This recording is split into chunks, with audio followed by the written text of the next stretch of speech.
Alright, trees. I'm so angry. Wah! Cha! Hi everybody, pretty excited! Anthony Fantano here, internet's busiest music nerd. And it's time for a review. The Mars Volta Noctourniquet. The Mars Volta is a Texas progressive rock band that rose out of the ashes of a group that I like a little bit more, At the Drive-In. But you know, despite the initial loss of At the Drive-In, the band's core members did go on to do bigger things in the Mars Volta. They became major players in the world of modern progressive rock, and not just like, you know, copycat progressive rock that just sounds like old school progressive rock. I'm talking about like the new, modern, futuristic face of progressive rock, and infusing it with ideas from the world of post-hardcore, among other things. But I was kind of hesitant to review this LP for a second. It is my first Mars Volta review. It kind of comes off the heels of one of Mars Volta's LPs that is not considered to be one of their best. And if you're a hardcore fan, I'm sure you remember last year, Mars Volta had a bit of a struggle with their label to release this thing. And you know, Warner Brothers, they're a kind of label that I'm sure is heavily interested in the bottom line, and I'm sure they don't want to release another record that's going to disappoint fans, especially since a lot of people were not happy with the simpler and more straightforward approach that Octahedron put out there. And Cedric went as far as to call this the band's pop record. I think that's maybe taking things a little too far, but this LP does kind of hang in that same accessible territory. There aren't really any hard-edged, lengthy, dense Francis the Mute style guitar jams on this thing. This is definitely not the kind of blood-pumping, teeth-gnashing, high-octane power that would make me afraid to listen on headphones, out of fear that my brain would just explode and just pour out of my ear canals. Noctourniquet is definitely a little toned down in comparison with some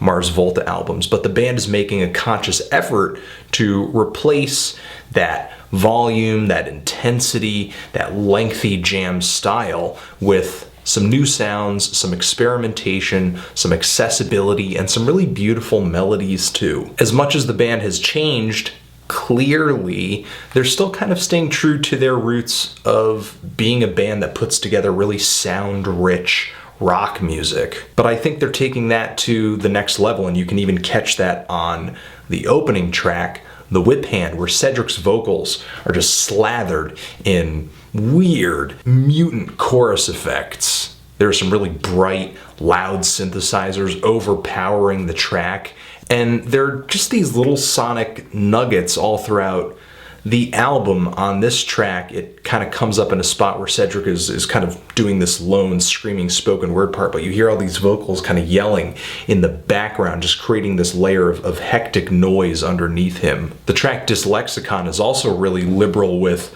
the synthesizers. There are synths on here that are sputtering, that are squawking, that are really kind of glassy, glossy, and just putting a nice smooth finish on the track, and Cedric is just in the middle of all this synthetic noise, this synthetic cacophony.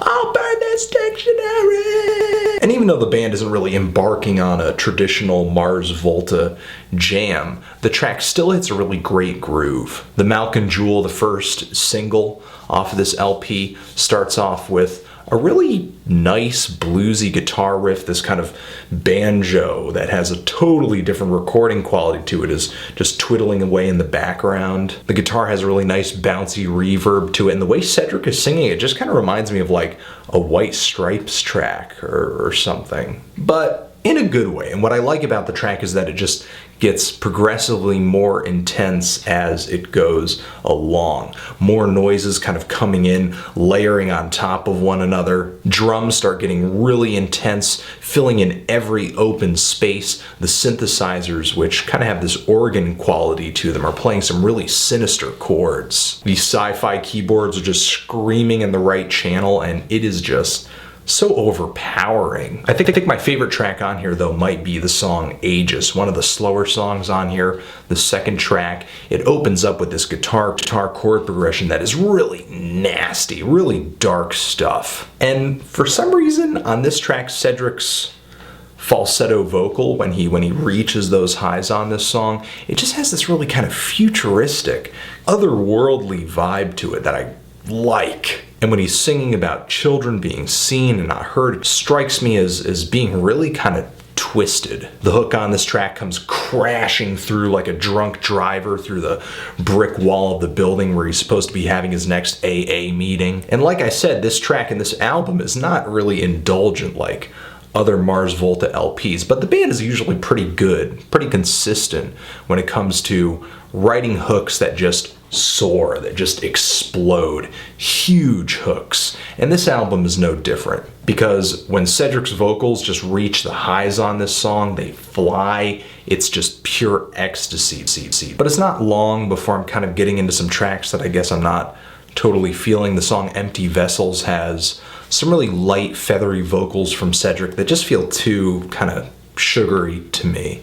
And his lyrics about forgiving your broken heart, sometimes I'm really not totally into the lyrics on this album. The song In Absentia presents way more effects than any other song on here. I would say the song is almost completely carried by effects, because the tune itself, drums, this vocal melody, some guitar that I can kind of make out, I think. It's all hidden behind this really opaque and muddy mix. And it's intentionally muddy and slathered in reverb and just kind of obscured, kind of hidden. And while it is an interesting sound for a while, it's for some reason the longest song on this LP. I wish the band would have kind of drawn out another track on this LP instead. Even as a soundscape, I'm really not in love with this track, especially since a lot of the effects Cedric uses on his vocals on this one kind of grate on my ears. But those are really the only tracks on here where I'm really not into the textures that Volta is using in their songs. For the most part, this thing is just loaded with really, really colorful rock songs. Rock songs that, despite how many changes this band has made to its formula on this thing, still display a decent amount of guts. The song MOLOCHWALKER, in my opinion, brings that usual jam level intensity of this band, but in kind of a pared down 3-minute and 31-second package. And there are moments on here where I'm hearing reversed drums, reversed guitar solos, found sound of like a crowd talking. But I do want to emphasize that I think Mars Volta is still writing good tunes,